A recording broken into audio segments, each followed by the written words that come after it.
Okay, hello and welcome to Alcoholic Synonymous, the support group in which we come up with as many synonyms for alcoholic as we possibly can. My name is Stu and I am an inebriate. For my money, this is the best introduction I've ever done. Brothers, sisters, comrades and friends, welcome to Bat Country.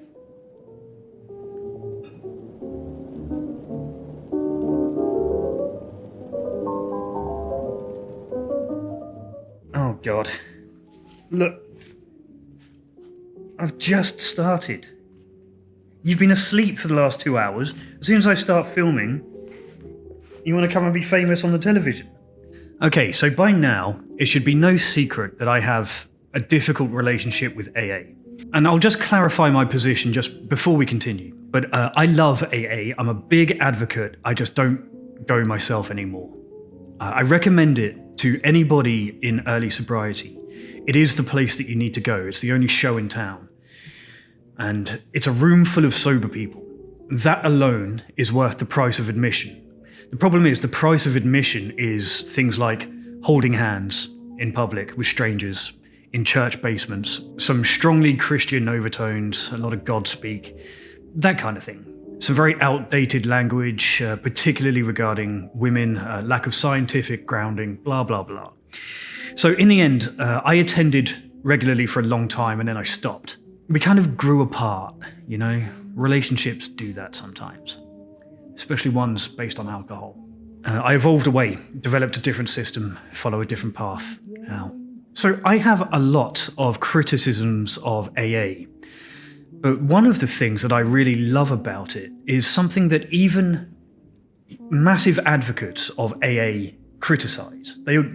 A lot of people who love AA complain about this particular thing, even though I love this thing. And that is the kind of cliches. They're like little laconic, witty, single sentences, inspirational quotes and things that are part of AA speak. I love that stuff. And I love it not just for reasons relating to sobriety and alcoholism, but just very simple reasons relating to the way that language is used. So in my other life, away from alcoholism and YouTube and all of that stuff, I work with language a lot, particularly language around sensitive and slightly taboo subjects. I work in marketing and PR, a field which is often called communications, PR and comms, or Marcoms, marketing communications. And the result of all of that is that I adore a clever piece of language. Now, I recognize that kind of thing, especially in AA, which is kind of a cringey organization to begin with, makes a lot of people roll their eyes. But I want to share a few of my favorites and the favorites of my Patreon subscribers, my sponsors, as I call them, over on the Patreon. I asked them if they had ever heard or been given one of these kinds of one sentence, very short, concise sobriety cliches that actually stuck with them. And they suggested a number of really good options. And I have a few as well. So we're going to go over a few of those today. Naturally, before I do, I have to kind of shill some of my own stuff. So I would advise you to do two things. One is like and subscribe if you find my videos useful, this kind of slightly laid back, less shouty sobriety content. Do subscribe. The second is if you like this enough that you would like to have a direct line with me, or you would like to more actively support the channel, hit the Patreon link in the description. Go over there, make yourself known. That community is growing. And it's a very, very positive place to be, where people actually speak to each other a lot.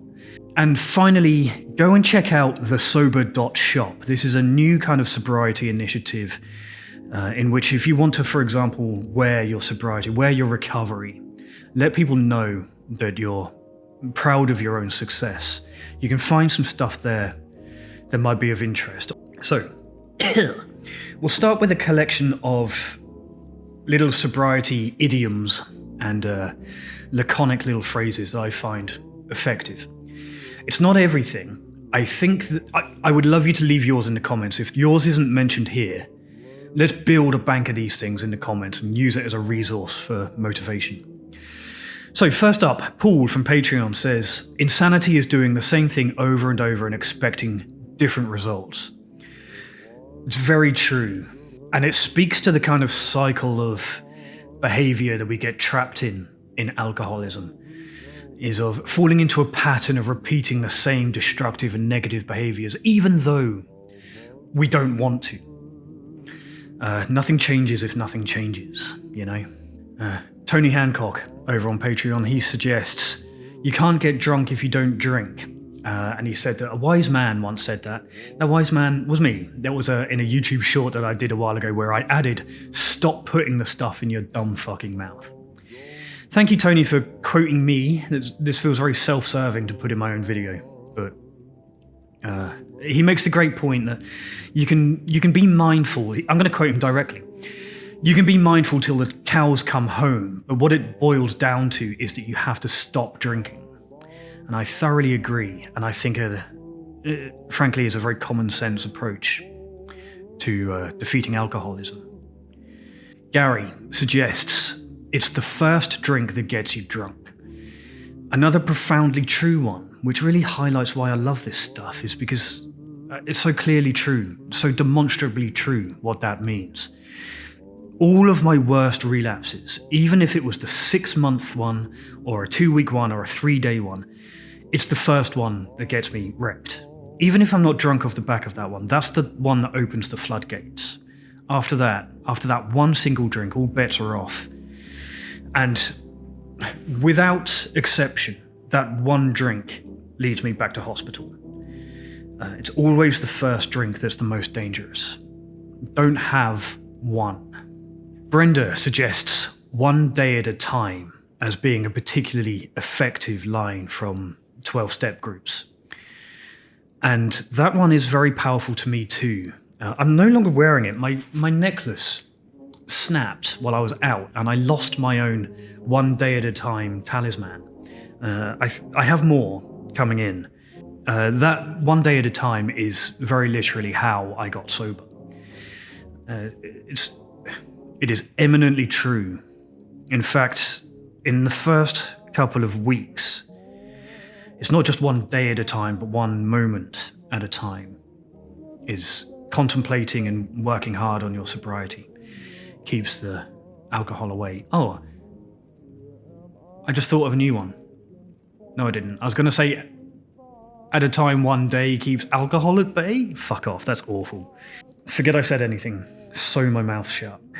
Also, Brenda, thank you for being part of that community, and congratulations on your progress so far. We're all behind you there. Mike suggests it'll get you in the end. I have trouble. This is something I feel this one in my bones. It'll get you in the end. But I have trouble sometimes convincing people about it. So what it refers to is the fact that there are no positive outcomes in alcoholism unless you do something actively about it. There might be exceptions to this, but I am a firm believer that in the vast, vast, vast majority of cases, alcoholism is exponential. It will climb on top of you. Heavy drinking, unchecked, leads to alcoholism. If you do nothing about it, that's where it goes. There is no positive prognosis for heavy drinkers, even if you haven't yet crossed over the line into alcohol dependence and alcoholism. I firmly believe that it only ever gets worse unless you do something about it. There are almost no exceptions.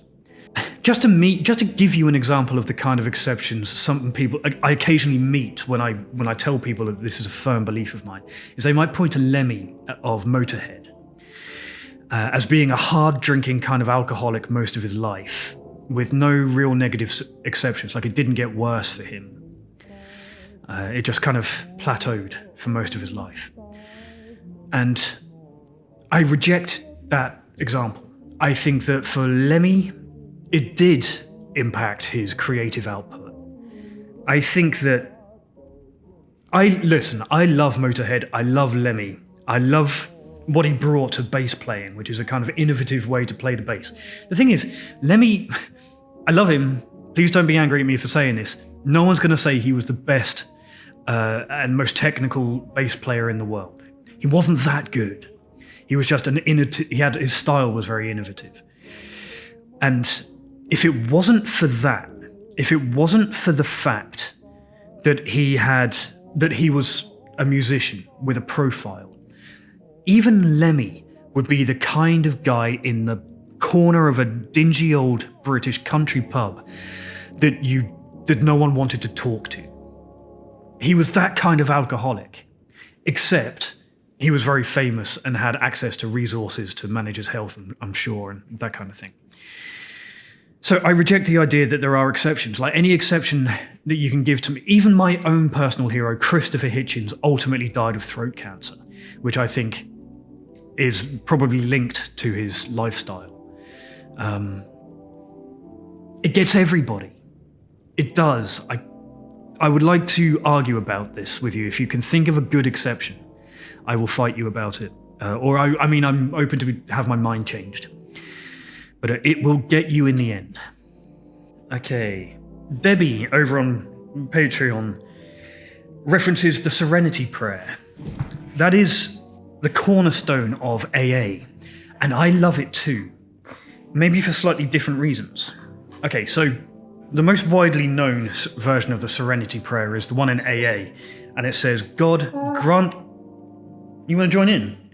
God, grant me the serenity to accept the things I cannot change, the courage to change the things I can, and the wisdom to know the difference.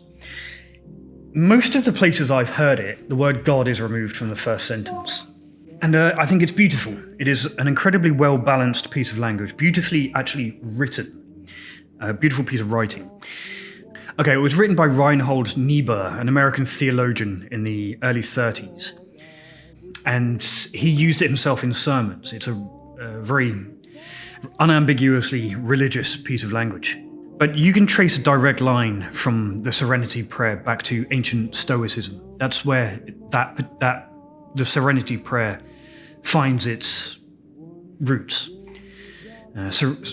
Stoicism uses, like, the translation is tranquility more than serenity.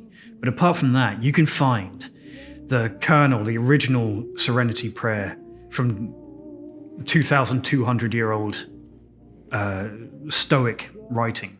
You can summarize it in Epictetus, is where you can find the very first version of it. And the translation of that is very simply, some things are up to us and some things are not. Which is a pretty bare bones version of it. But there's other versions in different Stoic texts. Like in Marcus Aurelius's Meditations, he says, you have the power over your own mind, but not outside events. Realize this and you will find strength. And that's why that connects with me too, because I am a big fan of this ancient Stoicism. And it's great to see a system that I also like, AA, still using almost identical language. Eric suggests this too shall pass, which is another one that has become a complete mantra to me, not so much just in sobriety, but also with regards to depression. Things might be better tomorrow. This will pass. It takes a long time to learn that. It takes years to recognize that you've overcome the same thing previously. And this one too shall pass. Another powerful one.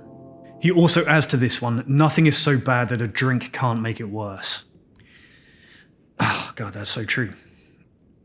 In fact, there's a version from Steve-O, the former Jackass alumni, that I actually prefer. There's a more modern version of this that I learned from him, that I've said myself on this channel before. And it's this. If you have a problem and you take a drink to help you solve that problem, congratulations, now you have two problems. And that's also a very common sense treatment of this problem. David adds, feel your feelings. Yeah, so a lot of us, me in particular, drank to hide from feelings, to numb and to escape and to disappear into the void, to stare into the abyss for a while.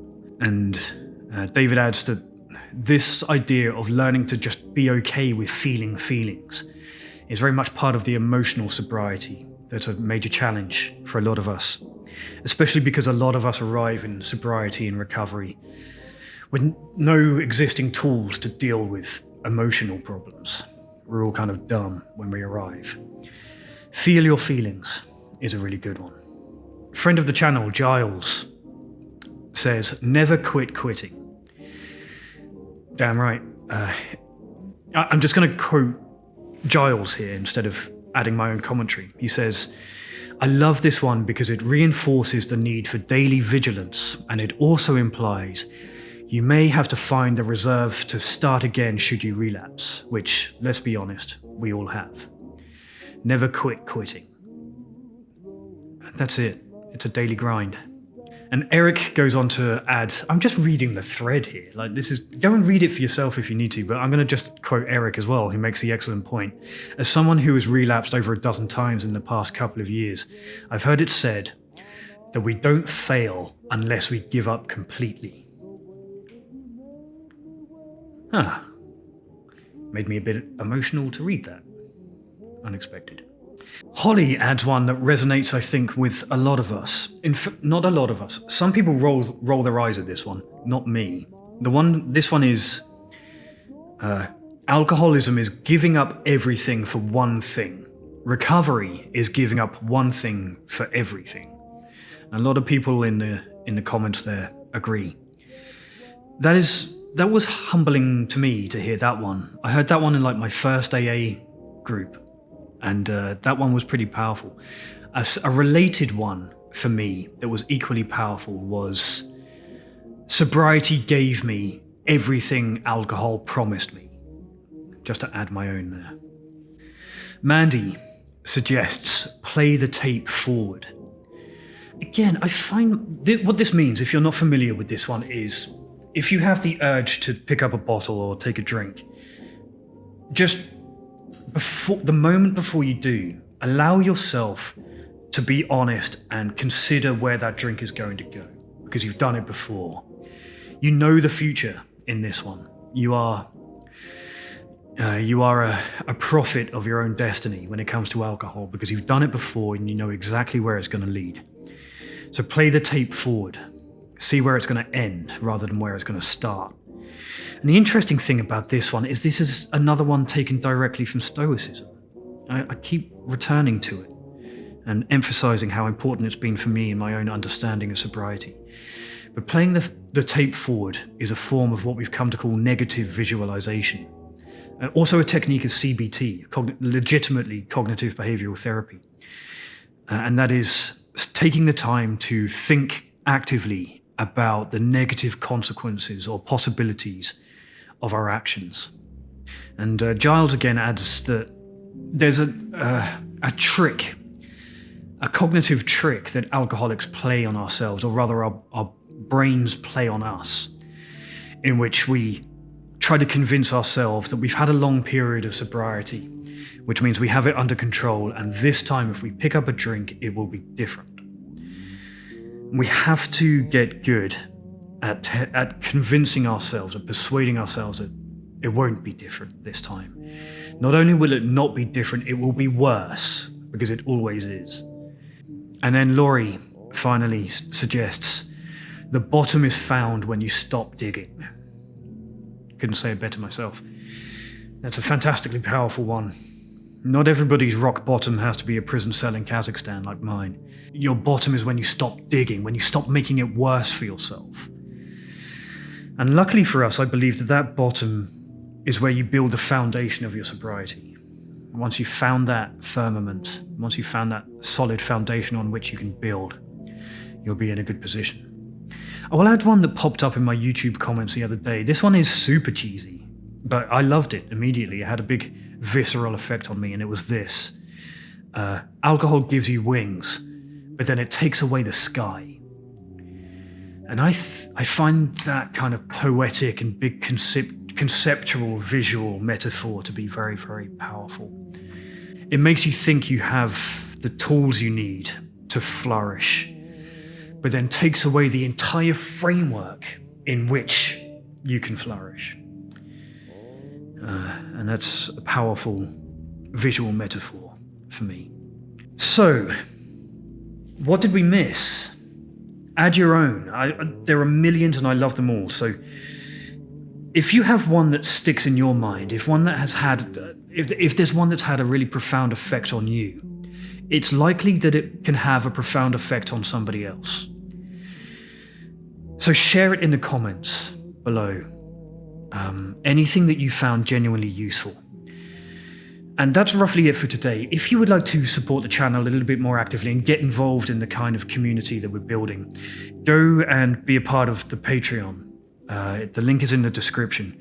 There is a free version. Not all of the content there is free, but I try to make it a place where conversations can... There are some stuff to contribute for free if you want to. So for today, thank you very much for watching. And as always, good luck out there.